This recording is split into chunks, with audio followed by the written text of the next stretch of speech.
Olá e bem-vindos. A maioria das leis são só palavras no papel, né? Um conjunto de regras que a gente espera que sejam seguidas. Mas a nossa fonte de hoje, trechos da Lei Geral de Proteção de Dados, a LGPD, fez algo diferente. Ela não apenas criou regras, ela criou uma entidade viva, com poder real para fiscalizar, para multar e até para interpretar a lei. Hoje, a gente vai dissecar essa entidade. Vamos, abrir o capô e olhar o motor que faz a LGPD funcionar na prática. Nossa missão é entender como essa guardiã dos nossos dados foi construída, quem está no comando e, o mais importante, quão afiados são os dentes dela. Estamos falando, é claro, da Autoridade Nacional de Proteção de Dados, a ANPD. E essa é a análise essencial, porque, olha, sem a ANPD, a LGPD correria o risco de ser uma bela declaração de princípios, sabe? Mas com pouca efetividade no mundo real. É a existência dessa autoridade que transforma a lei no mecanismo ativo. Entender a ANPD não é um detalhe técnico, é entender a espinha dorsal de todo o sistema de proteção de dados no Brasil. Ok, então vamos começar pelo começo. A lei simplesmente diz: fica criada a Agência Nacional de Proteção de Dados. Mas o texto descreve ela como uma autarquia de natureza especial. Isso soa bem burocrático, mas a escolha dessas palavras parece ser muito deliberada. O que isso significa na prática? É extremamente deliberado. A autarquia significa que ela pertence ao Estado, mas opera com alto grau de autonomia. Pensa no Banco Central, que precisa de independência para controlar a política monetária sem a interferência do governo do dia, né? A lógica aqui é bem parecida, e a parte natureza especial só reforça essa independência. A lei dá para a ANPD autonomia em múltiplas frentes: funcional, técnica, decisória e financeira. Ah, entendi. Então a ideia foi criar uma entidade que não ficasse, subordinada a um ministério específico, que pudesse ser trocada a cada novo governo. Foi uma tentativa de isolá-la do ciclo político de 4 anos. Exatamente. É um escudo protetor. Ao ter patrimônio próprio e não depender diretamente do orçamento de um ministério, ela ganha liberdade para tomar decisões técnicas, mesmo que essas decisões sejam impopulares para o governo da vez ou para grandes empresas. Ela foi projetada para ser uma instituição de Estado, não de governo. Essa distinção é crucial. Certo, então temos essa fortaleza institucional. Mas toda fortaleza precisa de comandantes, né? Quem são as pessoas que tomam as decisões lá dentro? Como a lei garante que esses comandantes também sejam independentes? É aí que a arquitetura da lei fica realmente interessante. O cérebro da ANPD é o seu conselho diretor. E a lei, olha, ela não economiza em detalhes para construir e proteger esse cérebro. Ele é composto por 5 diretores, incluindo um diretor-presidente. E como alguém chega nessa posição? Imagino que não seja por concurso público. Não, é um processo de múltiplas etapas desenhado para equilibrar a escolha do executivo com a fiscalização do legislativo. O presidente da República indica os nomes, mas eles só podem ser nomeados depois de uma sabatina e aprovação pelo Senado Federal. É um filtro político e técnico bem significativo. E qualquer um pode ser indicado? Ou tem pré-requisitos? Tem, e são bem específicos.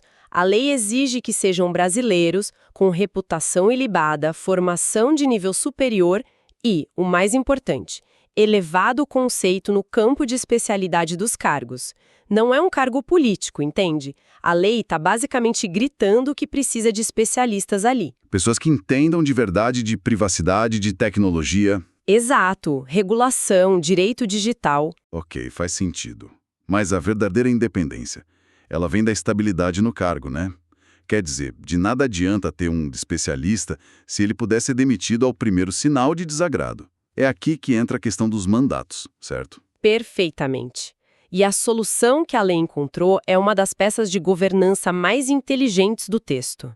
O mandato padrão é de 4 anos, mas o que a lei fez no comecinho da operação da ANPD foi genial. Os primeiros 5 diretores não tiveram mandatos iguais. Certo, eu vi isso no texto. Os mandatos foram de 2, 3, 4, 5 e 6 anos. À primeira vista, parece uma complicação desnecessária.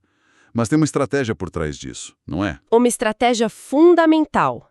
Isso se chama mandato não coincidente ou escalonado. Se todos tivessem um mandato de 4 anos, um novo presidente poderia, teoricamente, chegar e trocar todo o conselho de uma vez, alinhando a NPD à sua agenda política. Nados a cada ano ou dois, só 1 ou 2 diretores são trocados. O conselho nunca é zerado. É o mecanismo de defesa embutido na própria lei. Nenhum presidente sozinho consegue remodelar a autoridade inteira ao seu gosto. A independência está codificada na estrutura de tempo. É exatamente isso. É uma vacina contra a captura política. Garante a continuidade do trabalho, a preservação da memória institucional e, acima de tudo, dilui a influência de um único ciclo político. A renovação se torna gradual, orgânica, em vez de uma ruptura total. E para completar essa blindagem, a remoção de um diretor é extremamente difícil. Deixa eu adivinhar, não basta uma canetada. Nem de perto. A lei é taxativa. Um diretor só pode ser removido do cargo em caso de renúncia, uma condenação judicial, transitada em julgado. Ou seja, sem possibilidade de recurso. Isso, ou através de um processo administrativo disciplinar bem complexo. Uma simples discordância técnica ou política com o governo não é, nem de longe, motivo para a demissão. Essa estabilidade é o que permite que a NPD tome decisões difíceis. Ok, a estrutura é robusta. Temos um conselho de especialistas, protegido por mandatos escalonados e regras rígidas de remoção. Esse é o cérebro da operação. Mas um cérebro é inútil sem braços e pernas. O que essa autoridade pode, de fato, fazer? Quais são as ferramentas que a lei deu para ela? É aqui que a NPD deixa de ser um conceito e ganha vida, sabe? A lei dá para ela um arsenal de competências. A gente pode agrupar em 3 grandes papéis. O primeiro, e o mais conhecido, é o de polícia dos dados. A função de fiscalizadora e aplicadora da lei. A parte que assusta as empresas, a que aplica as multas. Exato. A lei é explícita ao dizer que a NPD deve zelar pela proteção dos dados, fiscalizar e aplicar sanções. Ela tem o poder de abrir investigações, requisitar informações, realizar auditorias profundas dentro de empresas e até em órgãos públicos para verificar se está tudo conforme a LGPD. Mas vamos ser realistas. A lei fala em multas de até 2% do faturamento, limitadas a 50 milhões de reais. Para uma gigante de tecnologia global, 50 milhões não é só o custo de fazer negócios. Essa multa tem força suficiente para fazer os maiores jogadores do mercado realmente se preocuparem? Essa é uma excelente pergunta. E a resposta é mais complexa do que só o valor monetário. Primeiro, 50 milhões de reais por infração não é um valor desprezível mesmo para grandes empresas. Segundo, e talvez mais importante, o poder da NPD não está só na multa. Ela pode, por exemplo, determinar a publicização da infração. O dano à reputação de uma marca exposta por não cuidar dos dados de seus clientes pode custar muito mais do que 50 milhões. O famoso naming and shaming, expor publicamente. Precisamente. E além disso, a NPD pode ordenar o bloqueio dos dados pessoais relacionados à infração ou até a eliminação desses dados. Imagina o impacto para uma empresa ser obrigada a apagar uma base de dados inteira que foi obtida ou tratada de forma ilegal. Isso pode inviabilizar uma linha de negócios inteira. O poder de coerção vai muito além do valor da multa. Entendi. Então, a atuação dela é principalmente reativa, agindo depois que o vazamento ou um problema acontece. Não, isso nos leva ao seu segundo grande papel, o de guia e arquiteta do ecossistema de dados. A NPD não foi criada só para punir. Ela tem a função proativa de elaborar as diretrizes para a Política Nacional de Proteção de Dados. Ela é quem desenha o mapa, entende? Ela preenche as lacunas da lei, criando as regras mais detalhadas do jogo. Exatamente. Uma lei, por natureza, é geral, e a tecnologia muda muito rápido. A NPD tem o poder de editar regulamentos específicos, de dizer como aplicar os princípios da lei a novas tecnologias, como inteligência artificial, por exemplo. Ela também tem um papel educador, de promover o conhecimento sobre o tema para a sociedade. E aqui tem um ponto fascinante que mostra a sofisticação dela. Qual seria? A lei reconhece que o mundo dos negócios não é homogêneo. Ela dá à ANPD o poder de criar normas simplificadas e diferenciadas para microempresas, empresas de pequeno porte e startups. Isso é um reconhecimento explícito de que as obrigações de um banco global não podem ser as mesmas de uma padaria de bairro ou de uma startup de garagem. Essa flexibilidade é crucial para não sufocar a inovação. Isso é importante. Ela atua como uma espécie de equalizador, adaptando o peso da lei à realidade de cada agente. Ok, já temos a polícia e a arquiteta. Qual seria o terceiro papel? O papel de árbitra é intérprete final. Isso é talvez o seu poder mais concentrado. Primeiro, para o cidadão comum, a ANPD funciona como uma espécie de tribunal administrativo. Se alguém tem seus direitos desrespeitados por uma empresa e não consegue resolver, pode levar o caso diretamente à ANPD. É um canal de acesso à justiça mais rápido e especializado. E a parte de intérprete final? A lei usa uma expressão forte dizendo que a ANPD delibera em caráter terminativo sobre a interpretação da LGPD. O que isso quer dizer? Caráter terminativo significa que, na esfera administrativa, a discussão acaba ali. A palavra da ANPD é a última. Se duas empresas discordam sobre o que significa consentimento num contexto específico, elas podem consultar a ANPD e a decisão dela encerra o debate administrativo. Claro que a questão pode ser levada ao judiciário, mas... Sim, mas a posição da autoridade técnica especializada tem um peso enorme. Então a lei buscou centralizar a interpretação para evitar o caos. Exatamente. E o texto reforça isso de forma avassaladora em outro artigo. Ele estabelece duas coisas. Primeiro, que a aplicação de sanções com base na LGPD é competência exclusiva da ANPD.